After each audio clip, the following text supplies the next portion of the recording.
Bonjour à toutes et à tous, bienvenue dans l'émission Talk Talk en direct sur LCF et CCFM à 10h TU, rediffusion à 22h30 pour ceux qui nous prennent en vol le soir. Ce matin, nous recevons dans ce studio pour la première fois, il s'appelle Godson Ketomania, il est journaliste au quotidien privé Liberté. Bonjour Godson. Bonjour Junior. En face de Godson, nous avons le patron du journal Le Messager, Bouraïma Tchamoré. Bonjour Eladji. Oui, bonjour Junior et bonjour à tous les auditeurs et puis à toutes les auditrices et également aux téléspectateurs de LCF. Okay. Merci aussi à ceux qui nous suivent en direct dans le monde entier grâce au www.lcftogo.com. Mesdames et messieurs, dans la deuxième partie, nous aurons comme invité M. Thomas Dodjinete Koumou. Il est le président de Veille économique. Avant tout, voici la une des journaux.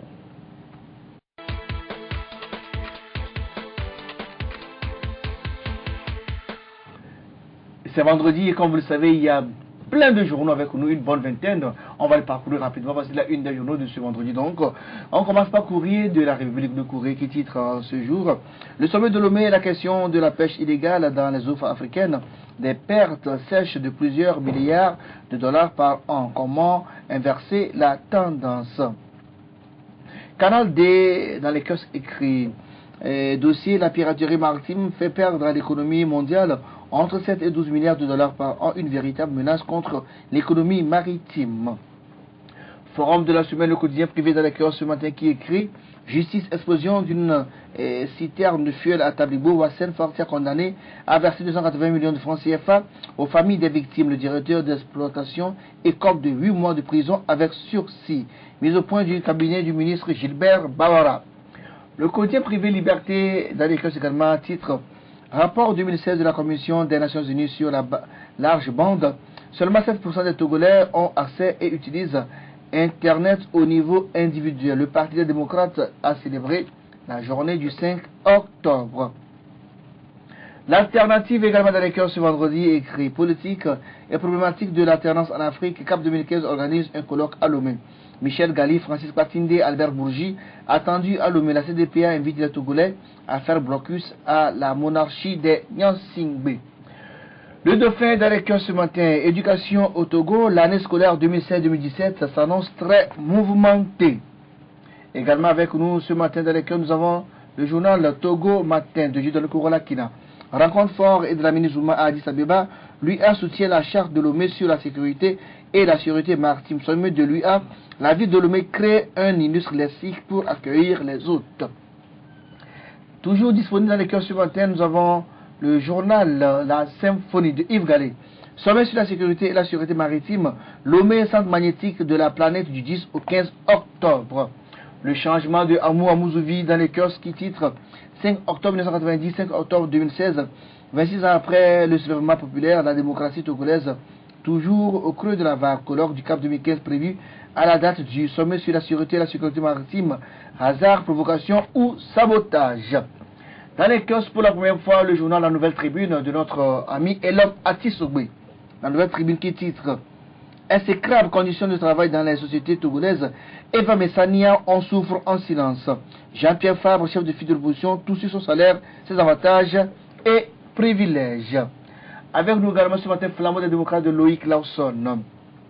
Sommet sur la sécurité maritime à 4 jours de l'événement, Lomé de plus en plus prête. Le correcteur est avec nous, correcteur de Honoraire Dontu, colloque international de haut niveau du CAP 2015 à Lomé, de grandes figures attendues pour secouer l'immobilisme politique au Togo, intégralité du programme. Le perroquet de Germain Ayevi est dans les kiosques également sécurité maritime. Les Togolais estiment la gouvernance de Fort Nyasingbe inefficace et le cadre inapproprié. CAP 2015 tient son compte sommet du 10 au 11 octobre prochain. Imprescriptibilité de la torture, le Haut Conseil des Nations Unies aux droits de l'homme appelé à rester vigilant. Des manœuvres du pouvoir pour tromper Genève à l'examen périodique universel. Eh bien, c'est tout pour les journaux à l'école. Nous avons d'autres journaux avec nous ce matin. On va les parcourir rapidement. Nous avons par exemple Temps Nouveau qui titre ce vendredi marche du CAP 2015 de demain. Sabotage du sommet de Lomé. Interrogation dans la réponse se trouve dans le journal. Nous avons également avec nous Économie et développement. Ce journal titre Économie, budget 2017 de Togo devrait plafonner la barre de 1859 milliards de francs CFA après le sommet sur la sécurité maritime. L'éveil de la nation également disponible avec nous ce matin. Nous lisons Lomé Carrefour de l'Union africaine pour la sécurité maritime. Résultat à mi-parcours satisfaisant dans l'organisation du sommet. La lettre de la cause est en kiosque également ce vendredi. On peut lire à la une de ce journal: inauguration de la ligne ferroviaire Addis Abeba-Djibouti, une source d'inspiration pour le Togo. Le journal L'Essentiel avec nous ce matin. L'Essentiel qui titre sécurité, sûreté maritime, un sommet qui doit accoucher d'une charte très attendue. Harakiri, toujours disponible dans les kiosques. Interview de Mme Awanana Dabouya, le médiateur a la responsabilité de donner à l'État un regard humain en évoquant l'esprit des lois. Togo, réveil de Germain Pouli est également avec nous ce matin. Togo, réveil qui titre préparatif du sommet sur la sécurité maritime et promotion des valeurs civiques. Les conducteurs de taxi-moto réunis au sein de la MUCTAM apportent leur contribution. Avec nous, nous avons pour la patrie l'union de R.R. Johnson. Décret sur les loyers des baux d'habitation et à usage professionnel revu et corrigé. Le gouvernement déterminé à réglementer les prix. Et enfin, avec nous ce matin, l'œil d'Afrique de Blaise Aignan, qui est toujours dans les kiosques, qui est de retour dans les kiosques plutôt, je peux le dire ainsi. Togo, politique nationale de protection de l'environnement. Qu'en est-il du fonds de réhabilitation de l'environnement minier? Eh bien, c'est tout pour la une des journaux. La pause est derrière la première partie de l'émission.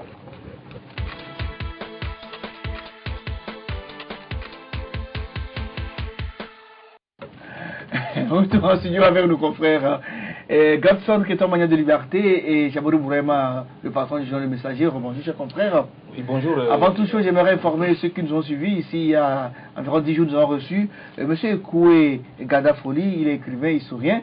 Il a publié un livre qui a pour titre Question d'État. Sylvanus Olympio, au cœur des relations franco-togolaises. Nombre d'entre vous réclament ce livre, et bien je vous dis, le livre est donc désormais disponible au secrétariat du LCF. Vous venez l'acheter à tout moment. Merci. Eh bien, on va commencer par le colloque de CAP 2015 sur le thème la problématique de l'alternance politique en Afrique. Donc CAP 2015 organise d'une sorte ou d'une autre son sommet aussi la semaine prochaine, du 10 au 11 octobre prochain. CAP 2015 va rassembler Jean Lomé pour un colloque autour de l'alternance. Comment appréciez-vous l'initiative? Non, je pense que l'initiative, à mon avis, elle est bonne. Elle est bonne parce que, vous savez, je dis une chose, il y a le sommet qui se prépare, le sommet de l'Union africaine sur la sécurité maritime et le développement en Afrique, qui doit se tenir durant la même semaine. Et également, il y a CAP 2015 qui entrevoit faire son colloque. Je crois que c'est une bonne chose. Moi, je vois en cela un point positif parce que 10 ans ou bien 20 ans, il y a de cela 20 ans, on ne pouvait pas parler de la tenue d'une grande conférence à Lomé et qu'une partie de la population décide de tenir autre conférence à part cette conférence. Donc déjà, ça fait un pas, ça veut dire que nous sommes en train d'avancer peu à peu. Maintenant, quant à ce qui concerne, j'ai suivi la revue de presse. Il y a d'autres qui ont un peu tiqué. Les gens se posent la question si ce n'est pas une provocation. Ouais, le changement qui est écrit hasard, provocation ou sabotage. Il y a également un nouveau qui l'a dit, qui s'est interrogé, ce n'est pas un sabotage. Moi, je n'ose pas croire cela. Je n'ose pas croire que c'est un sabotage. Alors, si c'est un sabotage, moi, je pense que on dit si tu regardes le derrière de ton ami, sache que demain, quelqu'un également regardera ton derrière. Sinon, aujourd'hui, moi, je dis une chose. Le sommet sur la sécurité maritime, sur la sécurité maritime, c'est un bien qui est commun. C'est-à-dire que ça, c'est pour le peuple togolais et c'est le gouvernement qui l'organise. Et aujourd'hui, nous estimons que nécessairement, il doit y avoir des retombées au niveau de ce sommet. Également, le colloque qui est en train de s'organiser, c'est pour un but bien précis et que CAP 2015 entend atteindre ce but. Et moi, j'estime que ce but pourra être atteint. Si ce but va être atteint, alors là, c'est une bonne chose. Mais moi, je pense que le sommet sur la sécurité maritime également va apporter quelque chose de plus pour le pays. Et n'empêche, encore une fois, je le dis, je crois que c'est la démocratie qui est en train d'avancer dans notre pays. Parce qu'il y a de cela des années passées, je ne crois pas qu'il y aura ce que nous sommes en train de voir aujourd'hui. Godson Ketomania, que pensez-vous de l'initiative de CAP 2015 qui organise la semaine prochaine du 10 au 11 octobre un colloque international sur la problématique de l'alternance en Afrique? quand on prend le thème, ça suppose que CAP 2015 voit au-delà du factuel. Je m'explique. Avant le sommet sur la sécurité maritime, il y a les Africains. Et après ce sommet, il y aura toujours les Africains. Et donc, ce colloque a pour but d'aller au-delà des faits visibles. Je me dis, quand les citoyens qui doivent participer à la vie d'une nation ne sont pas bien éduqués, comment est-ce qu'ils peuvent y participer? Donc, ce n'est pas une... Vous m'excusez? Oui. Le but n'est absolument pas de provoquer ou d'aller à l'encontre de quelque sommet que ce soit. Ce n'est pas un grand sommet. Pas du tout. En ce sens que le siège ou alors le lieu de tenue de ce colloque ne sera pas dans le rayon d'action du sommet sur la sécurité. Mais c'est pas loin quand même. C'est à environ 300 mètres. Le colloque aura lieu à Nyakonakwe. C'est relatif. Alors oui, si ce sommet ne pouvait pas se tenir, les autorités allaient peut-être décider de l'interdire. Mais le fait qu'on l'ait permis, c'est, comme l'a dit mon confrère, un point positif. Donc on ne devait pas s'inquiéter, on ne doit pas parler de sabotage ou bien de provocation. Ça n'engage que ceux qui pensent que c'est une provocation. Junior, si tu le permets, moi je voudrais revenir là-dessus. Parce que je disais quelque chose tout à l'heure. J'ai dit, il y a une question que moi je me pose, et certainement les Togolais doivent se poser cette question. C'est de savoir pourquoi CAP 2015 a choisi ces dates-ci. C'est tout à fait normal. Les Togolais peuvent se poser cette question. Les Togolais pourront se demander pourquoi CAP 2015 n'avait pas fait ça avant, ou CAP 2015 ne pouvait pas attendre de faire ça après le sommet de Lomé. Ce sont des questions. On peut parler de coïncidence. Non, justement, on peut également parler de coïncidence. Donc, ce sont des questions que les uns les autres se posent aujourd'hui. Mais je crois que dans la majorité des cas, les gens trouvent que c'est une provocation. Ça, il faut le dire, il ne faut pas le leurrer. Les gens trouvent que c'est une provocation. Mais moi, je me dis une chose. Je dis que c'est un point positif. Parce que n'oubliez pas qu'à COP 21, où la France a accueilli, il y avait eu des manifestations parallèlement à la tenue de la conférence. Je crois que c'est un point positif parce que nous sommes en train d'avancer. Je l'ai dit tantôt, ce n'était pas évident il y a de cela 20 ans, 30 ans, ce qui se passe aujourd'hui.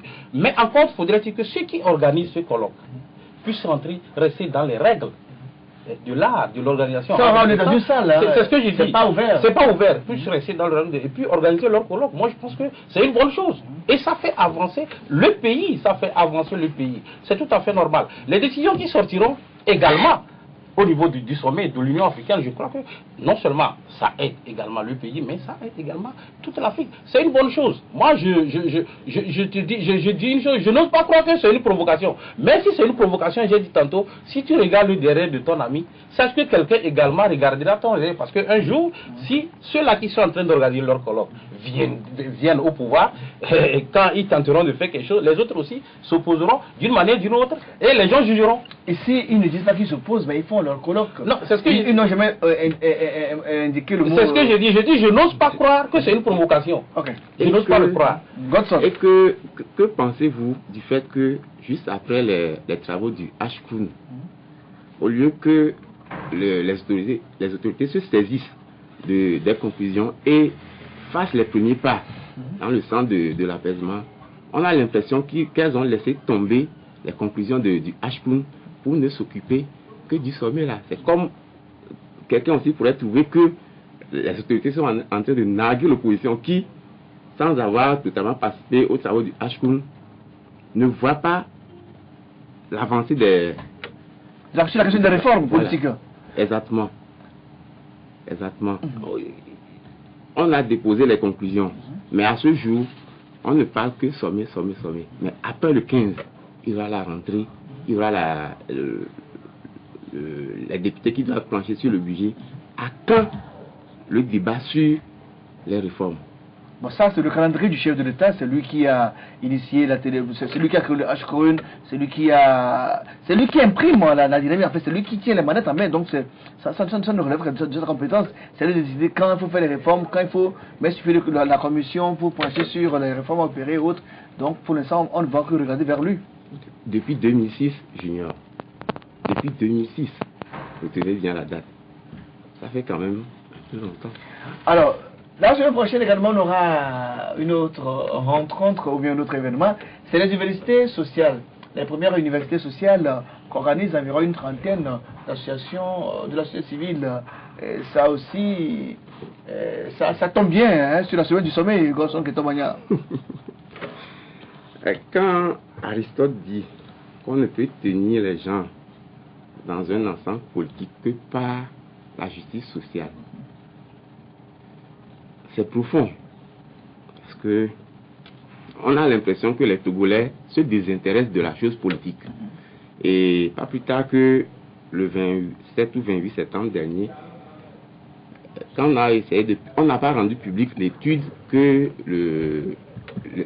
l'Institut CROP a effectuée sur cette désaffection ou alors ce désamour qu'il y a entre la jeunesse et les questions politiques. Mais dans quelques jours, nous allons rendre public les conclusions qui en sont sorties, parce que c'est pas très reluisant. Beaucoup de jeunes accusent les autorités. Et même quand on va plus loin au sujet des travaux ou des recommandations de la vision Togo 2030, c'était en 2015, l'année dernière. Lors de la passation, on a remis le document au ministre Asimaël Kossi. À ce jour, plus personne n'en parle. C'est comme si le temps qu'on a passé pour interroger les populations sur comment ils entrevoient la politique, comment ils voient leur nation, c'est comme si ça n'importait pas. Voilà. Vraiment, la semaine prochaine, la société civile aussi se réunit pour les universités sociales. C'est une grande première au Togo. Non, moi, c'est les 12 et 13 octobre prochains. Non, moi je pense que c'est une grande première au Togo. Et comme je l'ai dit tantôt concernant le conclave de CAP 2015, je pense que c'est également une bonne chose. Que les conclusions de ce rassemblement puissent apporter quelque chose de potable pour changer quand même la société dans laquelle nous vivons, changer. Et je crois qu'il y a des enseignants, il y a également les membres de la société civile qui vont se pencher sur un certain nombre de problèmes, qu'on puisse quand même élaborer un document qui va encore faire tâche d'huile, permettre au gouvernement et mettre la pression, quel que soit sous le gouvernement, pour que le gouvernement puisse également prendre en compte ce qui sortira également de ces universités, de ces universités. Je dis une chose, le confrère venait tantôt de relever un certain nombre de problèmes que nous vivons au Togo, que nous avons au Togo. Et je viens de suivre également une émission sur LCF. Je crois que c'est l'émission qui vient de passer avant que nous rentrions au studio. Il parlait également de problèmes de chômage, de problèmes de jeunes qui sont là et qui refusent d'aller à l'école. C'est un problème qui est général. Le Togo également a ces problèmes. Mais je dis qu'aujourd'hui, c'est un problème qui est général. Aujourd'hui, lorsque vous regardez en France, tous les politiques font leur campagne autour de la jeunesse. Quand vous voyez aux États-Unis, tous les hommes politiques font leur campagne autour de la jeunesse. Ça veut dire que c'est un problème qui est général et le Togo ne fait pas exception. Mais la question qu'il faut se poser, est-ce qu'aujourd'hui les autorités ont à cœur le problème de la jeunesse? Moi je dirais oui. Je dirais oui, mais c'est-à-dire que ça reste insuffisant. Parce qu'avoir déjà un certain nombre de programmes qui ont été mis en place aujourd'hui dans notre pays, on peut supposer que les autorités ont à cœur les problèmes de la jeunesse. Mais cela reste insuffisant. Pourquoi cela reste insuffisant? Tout simplement parce que le trou qui a été creusé durant de longues années, le trou est tellement profond qu'il faudrait aller pas à pas.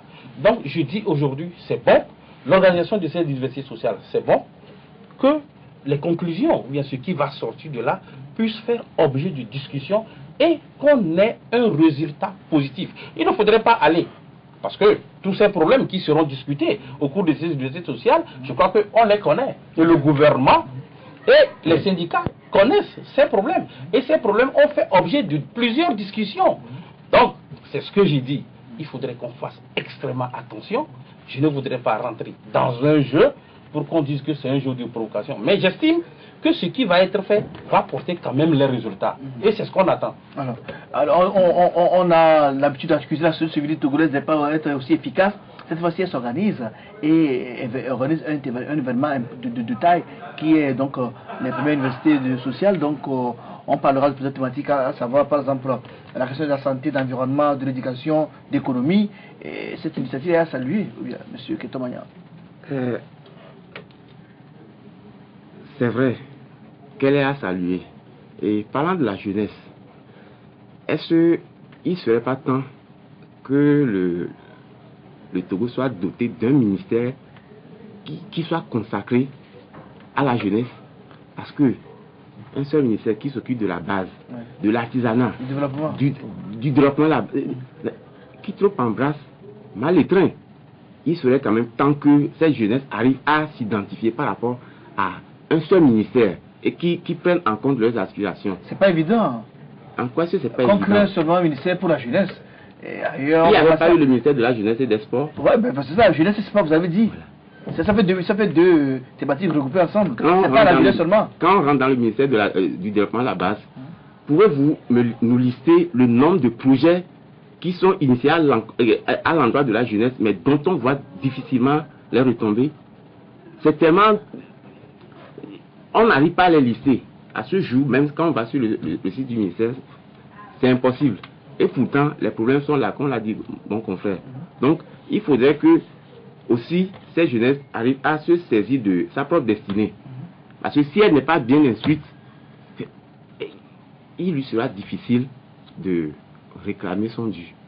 Alors pour vous, il faut détacher le ministère de le département de la jeunesse du ministère de Madame Doumbé et le confier peut-être à un autre ministère qui n'est pas trop lourd.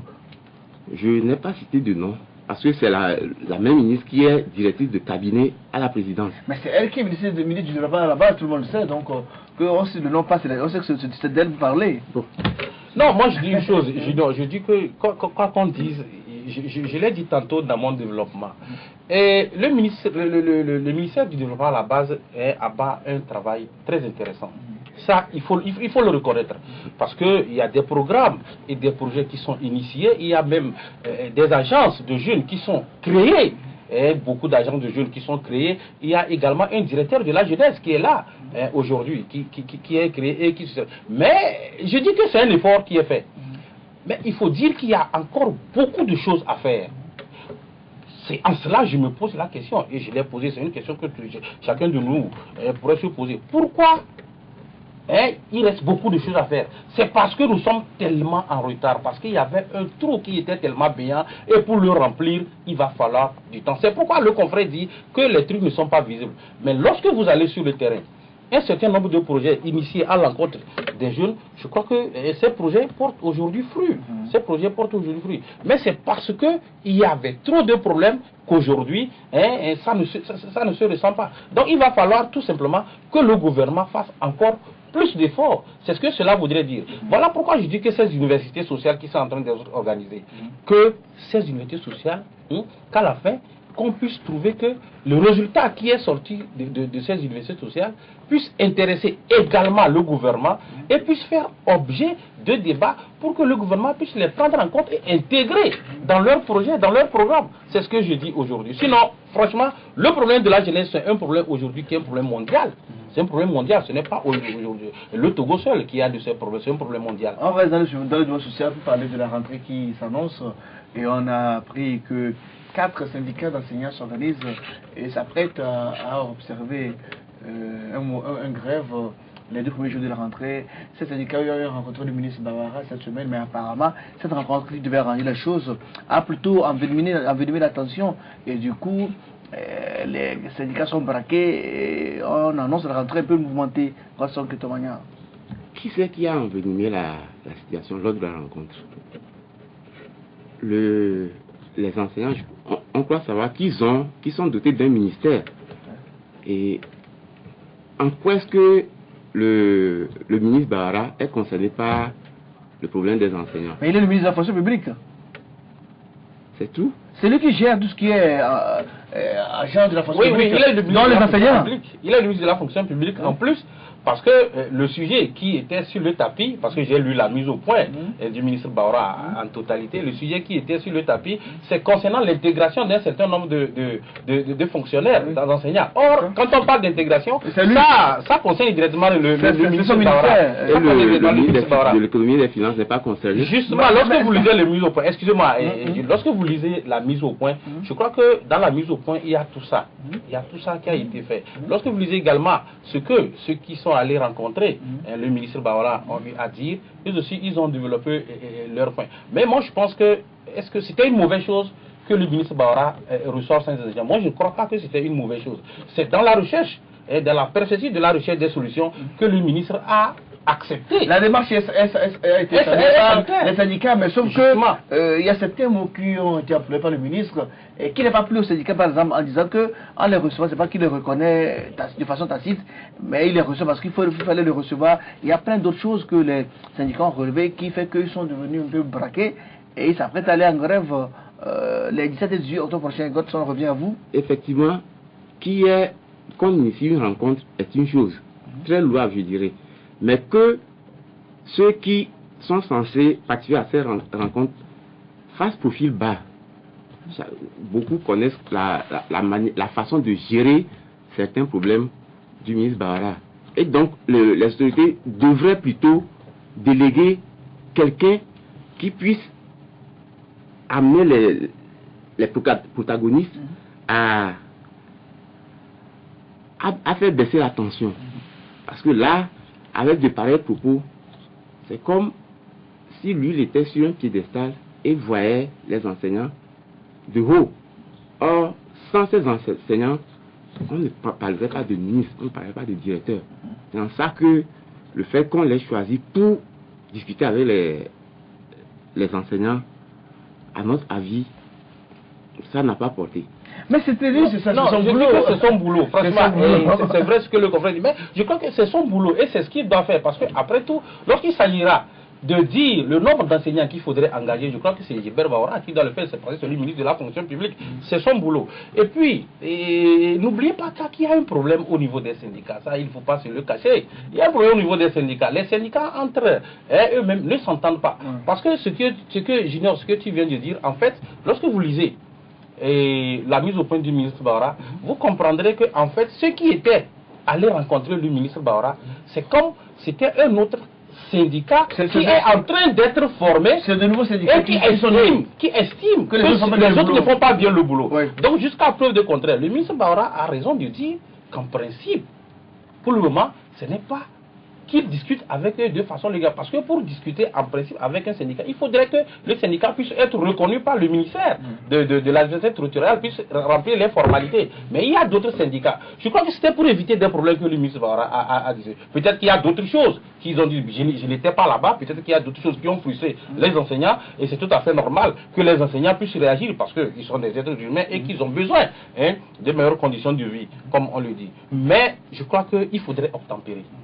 Franchement, parce que ça ne sert à rien, que ce soit du côté du gouvernement, que ce soit du côté des... Ça ne sert à rien de mettre encore en péril la vie de nos jeunes, la vie de nos enfants aujourd'hui, parce que chaque année, ça a été toujours ainsi, sauf que l'année passée, on a eu la chance de faire une rentrée qui était sereine. L'année scolaire s'est déroulée, on n'a pas eu de grève. Je crois qu'il faudrait que du côté du gouvernement, que du côté des enseignants, qu'on puisse mettre du bémol et qu'on puisse quand même faire en sorte que cette rentrée soit une rentrée sereine. C'est très important. Donc, que faut-il faire pour que la rentrée prochaine, à partir du 17, il n'y a plus de mouvement encore et que tout se passe comme l'année passée? Qu'on fasse ce qu'on a fait avec la Société nationale des phosphates du Togo, les employés de la SNPT. Comment est-ce que les autorités s'y sont pris pour que les employés décident de ne plus entrer en grève et d'observer un moratoire pendant sur 4 ans? Qu'on fasse de même. Pour les enseignants. Bien sûr. Donc que l'ordre de l'air soit satisfait alors. Mais pourquoi est-ce qu'on ne va plus entendre parler de grève à la SNPT? C'est parce que les autorités ont fait un pas. Donc il revient au monde de l'enseignement d'en faire aussi. C'est aussi simple que ça, parce que c'est des hommes qui tiennent la craie. Oui. Non, moi j'ai foi Junior, excuse-moi pour 2 secondes. Oui. J'ai foi parce que ça a été toujours comme ça, hein, chaque année.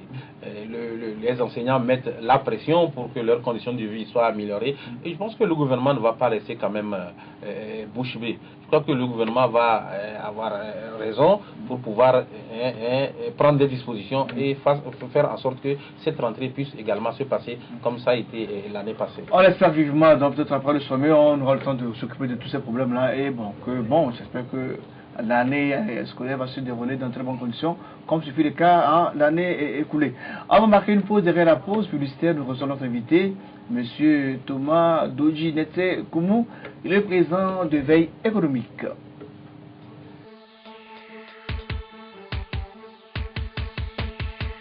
Suivez tous les lundis, mercredis et vendredis votre émission Toc Toc. Toc Toc passe au crible les grands sujets de l'heure et développe des thématiques sur le plan social, politique, économique, sportif et culturel. En studio pour en débattre des journalistes et des experts. Rediffusion la nuit à 22h30.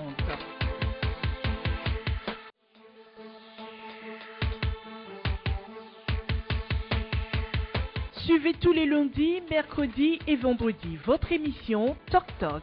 Toc Toc passe au crible les grands sujets de l'heure et développe des thématiques sur le plan social, politique, économique, sportif et culturel. En studio pour en débattre des journalistes et des experts. Rediffusion la nuit à 22h30.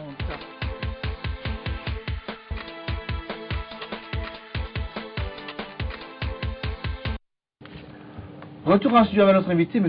Thomas Netse Dodji Koumou. Il est le président de l'association Veille économique. Bonjour, M. Thomas. Bonjour.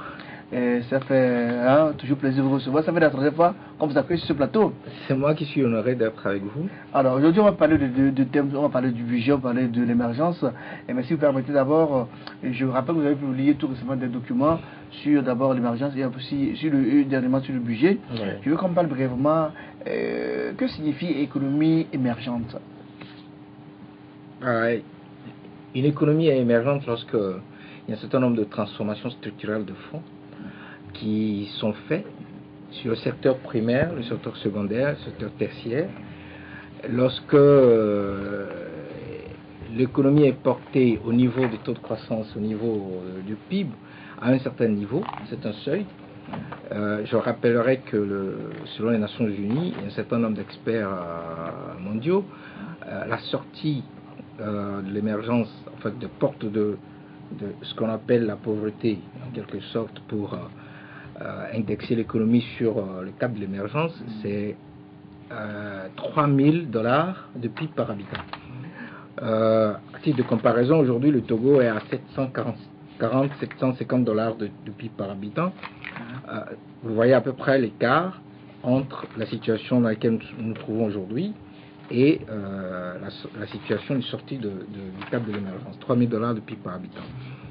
Donc il faut un certain nombre de transformations de fonds, et ce n'est pas uniquement des transformations quantitatives, il faut également des transformations quantitatives et qualitatives, en ce sens que la société doit changer de classe sociale. Il y a une portion de la société, des populations qui doivent changer de classe sociale. Je donne un exemple concret. Lorsque vous commencez par boire de l'eau minérale, vous quittez Pure Water et vous buvez de l'eau minérale. Lorsque vous changez de classe sociale, vous ne devez plus retourner au Pure Water. Il faut évoluer. Il faut évoluer. Aller de l'avant. Ce qui veut dire que lorsque 30%, 40% de la population active d'un pays change de classe sociale, donc quitte le vélo et se retrouve à moto ou dans des voitures, on parle de transformation structurelle de fonds. Et en ce moment-là, on peut parler d'économie émergente. Donc le seuil était en $3 000. Le seul pays dans la sous-région qui est sur cette voie, c'est la Côte d'Ivoire, qui a un secteur primaire qui est très structuré, bien structuré, notamment l'agriculture, le secteur minier, qui a un secteur secondaire qui est assis. Je rappelle que sur la bourse générale des valeurs mobilières, 90% des sociétés cotées sont des sociétés ivoiriennes, qui est en train de passer à l'étape supérieure, c'est-à-dire l'étape de distribution, secteur service. lorsque vous produisez de la matière première, notamment le cacao, il faut avoir la production de chocolat sur votre territoire, donc ça suppose des unités de transformation. Ensuite, il faut bâtir une unité de distribution, donc le niveau tertiaire, le service, et il faut que tous ces trois niveaux soient réunis sur le même sol pour prétendre émerger.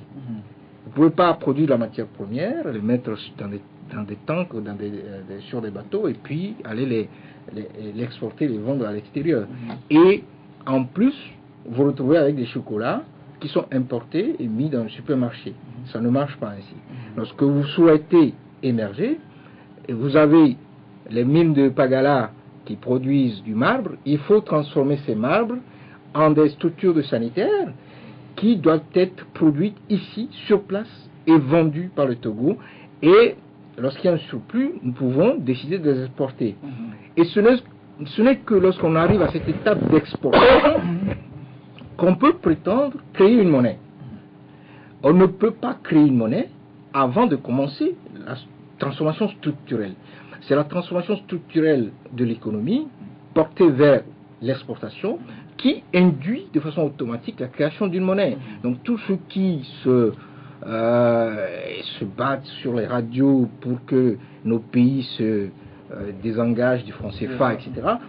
Si nous voulons pratiquer une politique monétaire, il faut que nos économies se structurent en ce sens. Lorsque vous n'avez pas d'exportation, lorsque vous n'avez pas une politique économique d'exportation, vous avez une monnaie, vous ne saurez quoi en faire.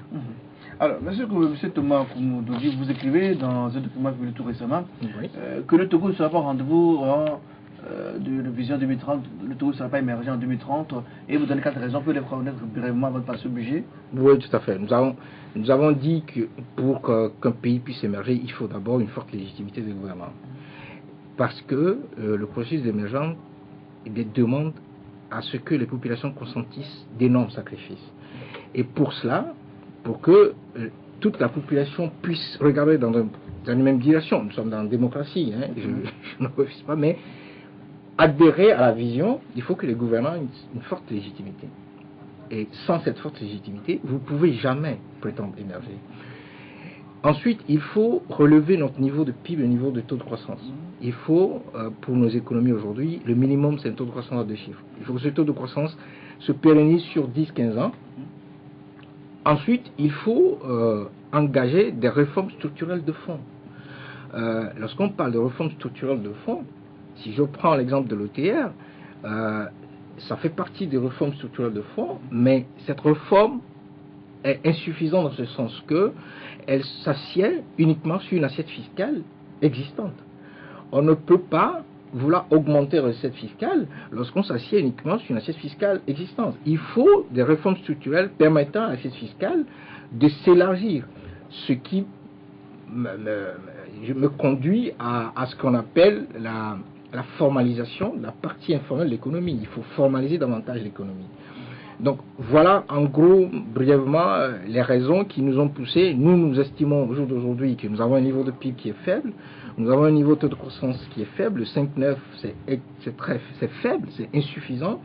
Et d'ailleurs la validation la dernière fois de la SCAP nous dit que nous avons un glissement de baisse du taux de croissance de 5,9 à 5,4. Nous disons qu'il y aura probablement une récession au Togo 2014, 2015, 2016. À l'allure où vont les choses. Donc nous avons un niveau de PIB qui est faible, un niveau de taux de croissance qui est faible. Nous avons un problème à pouvoir rassembler toute la population à adhérer à un projet, à une vision. Donc il y a forcément un problème de légitimité forte de la part de la gouvernance. Et nous n'avons pas encore entamé une structuration de notre secteur primaire, une structuration de notre secteur secondaire. Donc l'horizon 2030, je crois qu'il faut... Nous sommes tous à par rapport à la Côte d'Ivoire. Absolument, absolument. Écoutez, la Côte d'Ivoire produit par exemple des bananes plantées 12 mois sur 12. La Côte d'Ivoire n'attend pas qu'il pleuve avant de faire de l'agriculture. Toute l'agriculture ivoirienne est parfaitement structurée. La Côte d'Ivoire, il faut le rappeler, est le premier producteur mondial de cacao, ça vous le savez. Et c'est des efforts, hein, c'est du travail. Ce n'est pas de l'appareil, c'est du travail, c'est de l'organisation, c'est avoir une politique économique bien structuré, bien orienté. C'est une mécanisation d'agriculture. Je dirais la baisse drastique du niveau de pénibilité dans l'agriculture, c'est une motivation du secteur agricole, des agriculteurs, et c'est une organisation même du foncier qui a conduit la Côte d'Ivoire à ce niveau-là. La Côte d'Ivoire est le premier producteur africain d'EVA, la Côte d'Ivoire produit de la cajou, la Côte d'Ivoire du café, qui est septième mondial de production du café. C'est une agriculture qui fait 16 000 tonnes de produits annuels. Le Togo est à 3 000 tonnes. Voilà la différence. Alors, ce matin, je viens avant qu'on passe au budget, j'ai une question que je vais vous poser. C'est une question économique. J'ai appris sur les chaînes étrangères que le port autonome de Dakar a eu des recettes de 40 milliards de francs CFA seulement dans le mois de septembre. 40 milliards en septembre. Alors que chez le Togo, dans le budget, on voit l'apport du port par an. Que se passe-t-il? Est-ce que parce que le port de Lomé est négligent, ou bien n'est pas aussi fréquenté, ou bien c'est parce qu'il y a une mauvaise gestion? Parce que là, c'est des chiffres officiels, 40 milliards en septembre pour le port de Dakar. Écoutez, je ne sais pas quelles sont les motivations de son excellent président de la République qui l'ont poussé à mettre un général à la tête du port. Mais en toute franchise, le port est une entreprise. Et donc une entreprise doit être dirigée par un manager, quelqu'un qui maîtrise bien le management des entreprises. Et je sais qu'il y a du génie dans l'armée, qu'il y a des gens qui sont outillés, qui sont des experts dans plusieurs domaines dans notre armée. Mais pour autant, je pense qu'il faut peut-être commencer par régler le problème à partir de ce niveau-là. Mais je laisse la latitude à son excellent Premier ministre, président de la République, de prendre ces genres de décisions. Maintenant, il se trouve qu'il y a aussi une certaine opacité, un manque de transparence dans la gestion de notre port. Lorsque vous allez sur le site du port autonome d'Abidjan ou le port autonome de Dakar, vous avez les états financiers qui se trouvent sur le site internet. Ce que vous ne trouvez jamais sur le site internet du port autonome de Lomé, par exemple. Ce qui fait qu'un certain nombre d'opérateurs économiques, au niveau d'Abidjan et au niveau de Dakar, en analysant ce genre d'informations, font des propositions. Vous avez la société civile sénégalaise, par exemple, qui est très active dans ce domaine-là, parce qu'ils ont les informations. Au Togo, notre problème, notre maladie, c'est que nous n'avons pas d'informations. La gouvernance refuse systématiquement de mettre des informations à notre disposition. On nous demande d'écrire pour avoir les informations. Je dis non. Les informations doivent être disponibles sur le site internet des entreprises d'État. Donc, il faut d'abord que M. Adénion puisse publier les états financiers, toutes les informations financières sur la gestion de notre port, et à partir de ce moment-là, nous allons pouvoir les analyser et leur faire des propositions. Justement, c'était ma petite question. Vous êtes tombé juste sur ma petite question. Vous qui êtes spécialiste dans le domaine économique, j'estime que vous n'êtes pas le seul. Il y a également d'autres qui ont la même vision, dont les visions se convergent. Est-ce que vous avez quand même tenté des actions au niveau du gouvernement, ou bien vous avez élaboré ne serait-ce que des propositions pour tenter un certain nombre d'actions au niveau du gouvernement? Parce que vous voyez, là où nous sommes en train d'aller, ce n'est pas ça en fait. Est-ce que vous avez tenté quand même des actions? Je vous donne deux exemples bien précis. Avec un ami qui est rentré du Canada il y a 3 ou 4 ans, nous avons fait un projet dont je ne donnerai pas le titre, que nous avons déposé sur la table de 2 ministres de ce pays. Et nous n'avons aucune réponse.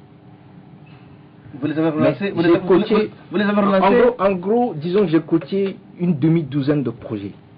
Maintenant, quelque chose de plus récent. Dans le cadre des incendies des marchés, en tant qu'association, je travaille avec les femmes du marché et nous avons élaboré un document pour régler ce problème, pour résoudre ce problème, pour permettre aux femmes, à nos femmes de Lomé et de Kara, de pouvoir recommencer à travailler, à exercer leur métier. Nous avons déposé ce document sur la table du ministre de l'économie et des finances. Nous avons écrit un courrier au président de la République, M. Faure Gnassingbé, à amplier à son excellent Premier ministre, au ministre de l'économie et des finances, au ministre du développement à la base, au ministre du commerce. Nous avons déposé ce document sur leur table. Ça fait 1 an et demi. Personne ne nous a appelés. Moi, je ne demande pas à être appelé. Madame Adjomada, qui est la présidente de la CIMAD, l'association des sinistrés des deux marchés, mais on peut quand même l'appeler, discuter avec elle. Mais depuis 1 an et demi, on n'a aucune réponse. Ça, c'est 2 exemples concrets que je vous donne. La dernière fois, nous avons encore traité le dossier OASM, nous avons fait des recommandations concrètes. Dieu merci, j'ai vu la dernière fois dans la presse de Togo Presse, la direction de OASM qui a demandé à ce que, qui a fait un appel d'offres sur, je crois, le recrutement d'un cabinet pour auditer juste la partie sociale. Mais à Veille économique, nous venons de publier un communiqué pour faire comprendre à la gouvernance de OASM et à nos gouvernants que nous n'avons pas uniquement fait des recommandations sur l'audit social. Nous avons fait une recommandation sur l'audit général de OASM, y compris l'audit financier, l'audit actionnarial qui est très important. Il faut absolument que les Togolais sachent qui sont ceux qui sont les actionnaires de OASM, notamment Kenem Limited, Casitom Limited, qui sont des entreprises offshore dont nous ignorons totalement au jour d'aujourd'hui leur existence, leur siège. Il faut que cet audit actionnarial se fasse. Donc, nous nous félicitons du fait qu'il y a un audit social qui est en cours, en tout cas dans le sens de recrutement de cabinet pour cela. Nous nous félicitons pour ça. Cependant, il y a beaucoup d'autres actions que nous avons recommandées à nos gouvernants. Il faut que ces actions se fassent. Vous rebondissez dans le même sens. Vous ne vous étiez pas seulement limité d'adresser ces courriers-là aux 2 ministres. Nous étions dans la salle quand vous aviez parlé de comment faire rebondir les femmes des marchés. Je crois que c'était un budget de 7 milliards. Bien sûr, voilà. sûr, Donc, document, oui. nous, on en a fait une large diffusion afin que les autorités s'en saisissent. C'est ça. Mais comme pour aller dans le même sens, à ce jour, on ne voit rien. On n'a aucune information. Comme si l'état dans lequel se trouvent nos mamans ne déplaît pas trop aux autorités. Bah, moi, je n'en sais rien, mais si je prends juste l'exemple du Cara, et la construction du marché du Cara, je sais comment ça a été monté, comment ça a commencé, mais au jour d'aujourd'hui, le marché n'est pas fini, malheureusement, pour des raisons que j'éviterai d'évoquer ici. Nous avons les informations, nous savons pertinemment ce qui se passe. Pour le marché de Lomé, il n'y a rien du tout. Absolument rien du tout. Il n'y a pas de début. Il n'y a pas de début, il n'y a rien du tout, ce n'est pas normal.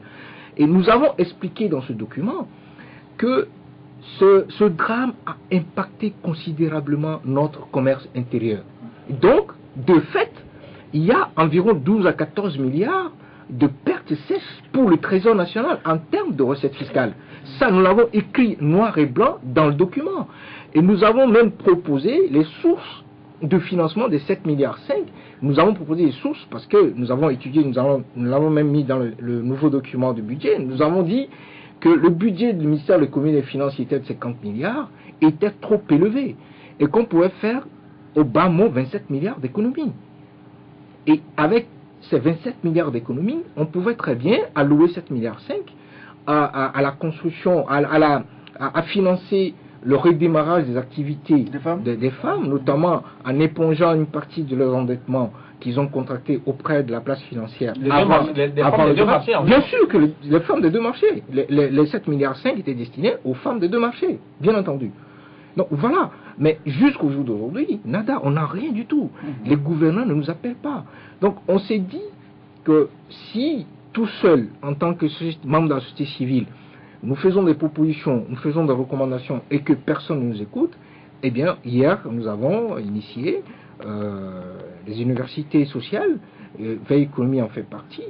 Peut-être ensemble, en ayant une force coercitive, nous allons pouvoir nous faire entendre. Et je peux vous assurer que nous allons nous faire entendre. Et le bruit sera très, très élevé. Alors, on va évoluer si vous permettez. Donc, vous venez de publier un dernier document qui est intitulé Togo, quel budget pour une croissance à 2 chiffres. D'abord, pourquoi l'initiative? Et on va rentrer dans les détails. Bon, disons que nous avons souhaité donner un outil pédagogique aux médias, à vous les journalistes, pour pouvoir suivre la session budgétaire qui va s'ouvrir pour 2017. Ouais. Et ce document va vous permettre de comprendre la structure budgétaire du Togo. Comment ce budget se conçoit, comment il se construit, quels sont les compartiments du budget, et les mots qui semblent être des mots savants les soldes budgétaires, soldes primaires, soldes budgétaires de base. Nous avons essayé de les définir, de les expliquer pour que vous puissiez comprendre ces mots de manière à suivre les députés prochainement lors du vote du budget pour savoir ce qu'ils font exactement.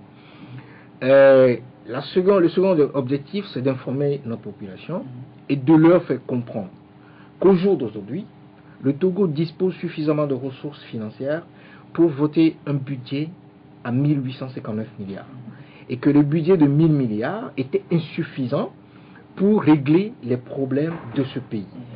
En plus, nous avons besoin, pour émerger, d'un taux de croissance à 2 chiffres. Le niveau de budget actuel ne nous permettra jamais d'avoir un taux de croissance à 2 chiffres. Il faut élever le niveau du budget.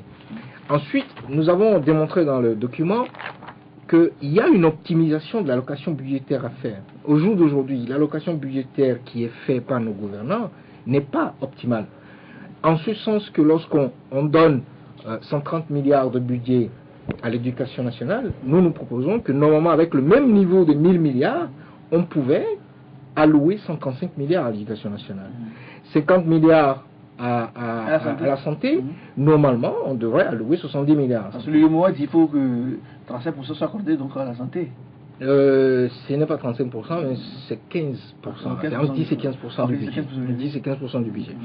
Alors, au niveau des travaux publics, l'allocation aujourd'hui c'est 164 milliards. Nous estimons que c'est trop élevé parce qu'il y a trop de surfacturation dans cette histoire. Avec 91 milliards, on peut très bien faire tous les travaux que vous avez vus, la rénovation des routes, la construction des routes, tout ce qui a été fait dans les infrastructures, avec 91 milliards, on pouvait très bien les réaliser. Donc, une autre allocation du budget actuel aurait pu permettre de résoudre un certain nombre de problèmes sociaux. Laquelle par exemple? Je vous ai donné par exemple le budget de la santé. Au lieu de 50 milliards, on aurait pu avoir 70 milliards de budget. Avec 20 milliards additionnels de budget, je pense que un certain nombre de problèmes dans le domaine de la santé auraient pu être réglés. Nous avons un problème de scanner qui se pose, par exemple. Alors, nous avons le manque de recrutement de personnel. Aujourd'hui, on est en train de passer à la contractualisation. On aurait pu éviter cette contractualisation. Alors, les 879 milliards que vous voulez ajouter au budget, ils vont servir à faire quoi concrètement? Mais à rehausser le niveau du budget des départements ministériels.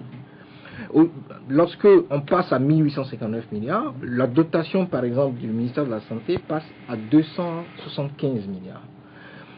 Au lieu de 50 milliards aujourd'hui, il nous faut 275 milliards par an sur peut-être une période de 10 ans pour régler notre problème de la santé. Le budget de l'agriculture passe à 246 milliards au lieu de 77 milliards aujourd'hui. Et il nous faut 200 milliards minimum sur 10 ans, 2000 milliards, pour structurer notre agriculture et le rendre compétitif.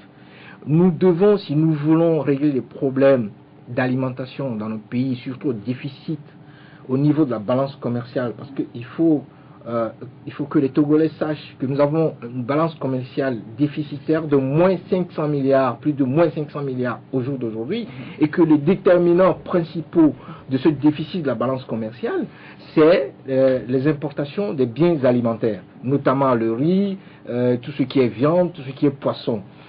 Et pour régler ce problème, il faut relever le niveau du budget de l'agriculture. Donc nous pensons qu'au jour d'aujourd'hui, avec les ressources dont dispose ce pays, nous pouvons avoir 246 milliards de budget pour l'agriculture. Donc voilà autant d'allocations qu'il faut changer. Si nous ne changeons pas ça, nous risquons de végéter pendant longtemps dans la pauvreté, et toutes les initiatives telles que le FNFI, telles que le PUDC, qui sont des initiatives, je dirais, micro, c'est-à-dire qui sont faits sur le plan micro, ne seront pas efficaces si nous n'élevons pas le niveau, le problème au niveau macro. Donc il faut absolument s'appuyer sur le niveau macro pour rendre efficaces ces petites initiatives, notamment le FNFI et le PUDC, etc. Moi, j'aimerais toujours me renseigner pour voir quelles sont ces initiatives que vous avez eu à prendre, parce que par rapport à cette location budgétaire, je crois que tout se passe au niveau de l'Assemblée nationale. Est-ce que, avec les principaux groupes parlementaires qui sont au niveau de l'Assemblée nationale, qui vont entamer également ces discussions, est-ce que vous avez également fait des démarches? Parce que ça pourrait également leur servir, ce que vous êtes en train de dire. Est-ce que vous avez fait ces démarches au niveau des principaux groupes parlementaires au niveau de l'Assemblée? Non, dans le cadre de ce document... Justement, dans le cadre de ce document... Non, le document il vient de sortir. Le document même dans ce sens, parlant de l'Assemblée nationale, il faudrait que... si vous pouvez rester pour qu'il puisse répondre à la question. Je pose la question. Okay. Dans le cadre de ce document, le document vient de sortir. Mais ce que je voudrais préciser, c'est que dans un pays organisé, on n'a pas besoin forcément tout le temps d'aller taper les portes, notamment à l'Assemblée nationale ou au gouvernement, pour dire au gouvernement, nous venons de publier un document. Non. Il y a une société civile qui existe. Il faut d'abord reconnaître à cette société civile qu'elle existe et qu'elle peut contribuer. Maintenant, lorsque, en toute sincérité, vous reconnaissez qu'il y a de la matière dans la société civile et que vous voulez prendre en compte toutes les propositions de la société civile, dès que cette société civile fait des propositions à travers les médias, vous les approchez. Ce n'est pas forcément nous. Nous sommes le pouvoir. Nous qui sommes le peuple, c'est nous qui, normalement, détenons le pouvoir. Tout à fait normal. Tous ceux à qui nous avons délégué ce pouvoir, notamment les députés, notamment les ministres et le président de la République, en réalité, c'est eux qui sont au service du peuple. Ce n'est pas à nous de nous abaisser, de nous ramper devant eux pour leur dire, voilà, nous venons de faire telle proposition, prenez ça en compte. Non. Ils doivent être à l'écoute. Dès qu'il y a une proposition qui sort, ils l'analysent, et lorsqu'ils se rendent compte qu'il y a quelque chose à prendre, et ils nous approchent, on travaillera, il n'y a absolument aucun problème. Mais ça n'exclut pas le fait que nous faisons toujours des démarches veille économique. Dès que nous sortons un document, nous l'envoyons systématiquement à toutes les organisations, notamment le FMI, la Banque mondiale, l'Union européenne, etc. Nous l'envoyons à un certain nombre de députés que nous connaissons, au gouvernement. Il y a des documents que nous avons envoyés aux membres du gouvernement. Mais aucun membre du gouvernement, à ce jour, ne nous a appelés, ne nous a approchés. Vous verrez peut-être en filigrane un certain nombre de dispositions. Lorsque j'ai vu que le budget de l'agriculture est passé la dernière fois de 50 milliards à 77 milliards, j'ai dit, peut-être que c'est tout ce que nous avons dit. Mais là aussi les députés nous disent qu'il y a une ligne de 12 milliards que le ministre de l'Agriculture n'a pas pu justifier tout récemment. Bon, on l'a pris, il y a un député qui s'est plaint, donc on ne sait pas ce qui se passe là-bas. Bon, on aura le temps de comprendre. Ça, ce sera l'exécution. Oui. Il faut ici que les gouvernants mettent à la disposition de l'Assemblée nationale très rapidement la loi de règlement. Avant de voter un nouveau budget, normalement, il doit avoir la loi de règlement de 2016. Vous montrez comment le budget est exécuté. Mais bien sûr, lorsque vous vous présentez à l'Assemblée nationale avec un nouveau budget 2017 sans loi de règlement, sans que les députés sachent exactement comment les 1000 milliards ont été utilisés, exécutés, il y a problème. Il y a problème. Et ça fait des années que ça dure. On le dit, mais bon, les gouvernants font fi de tout ce que nous disons. Dites-nous, monsieur, que faut-il faire pour retrouver une croissance à 2 chiffres comme vous le souhaitez? Mais le premier outil, il faut modifier, c'est le budget. Tout part du budget. Il faut élaborer un budget. Mais il va falloir mobiliser les ressources pour. Mais les ressources sont là. Mais vous avez vu toutes les transformations, les 1 mois et demi là, qui précèdent le sommet. Dieu merci, vous avez vu toutes les transformations à Lomé.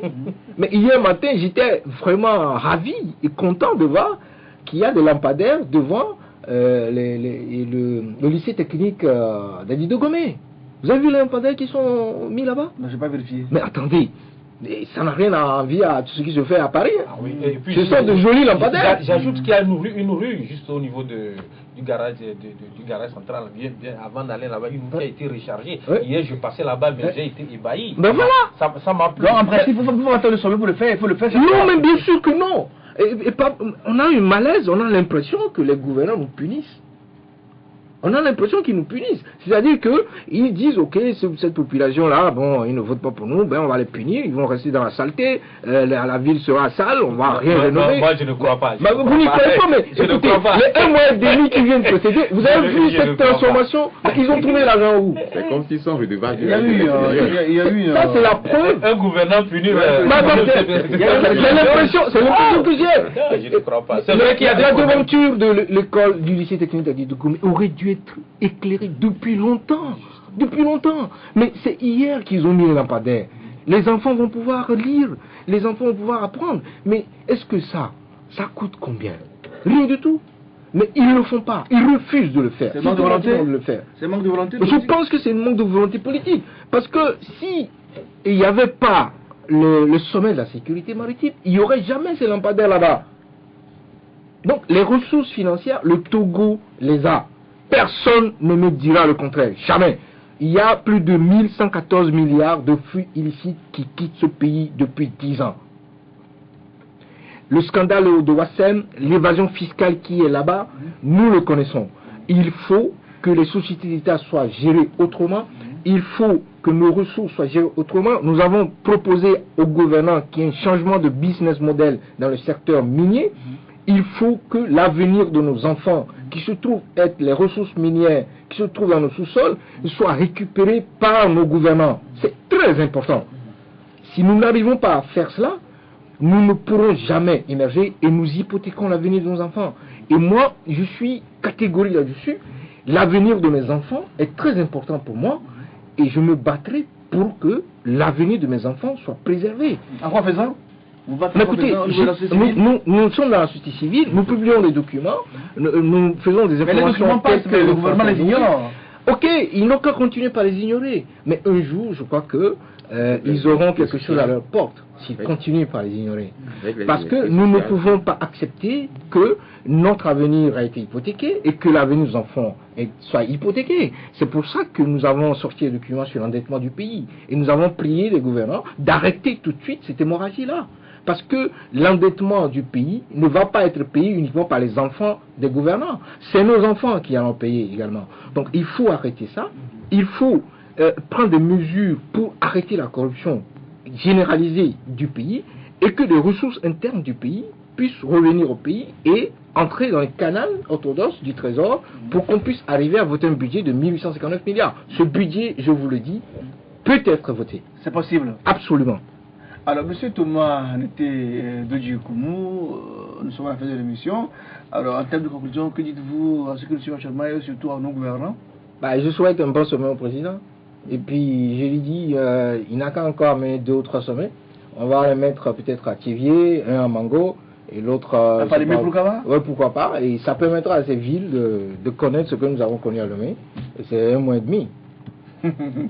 Mesdames et messieurs, Talk de ce vendredi 7 octobre s'achève ainsi. Nous remercions Gosso Ketomania de Liberté, Vraiment Tchabourou, le patron du journal Le Messager, et aussi M. Thomas Nete Dodji Koumou, le président de l'association Veille économique. Si vous nous suivez en soirée, sachez que c'est la rediffusion. On se retrouve lundi pour un nouveau numéro en direct. Ce sera à 10h TU sur LCF City FM, aussi sur le www.lcftogo.com. Bon week-end à vous et à très bientôt.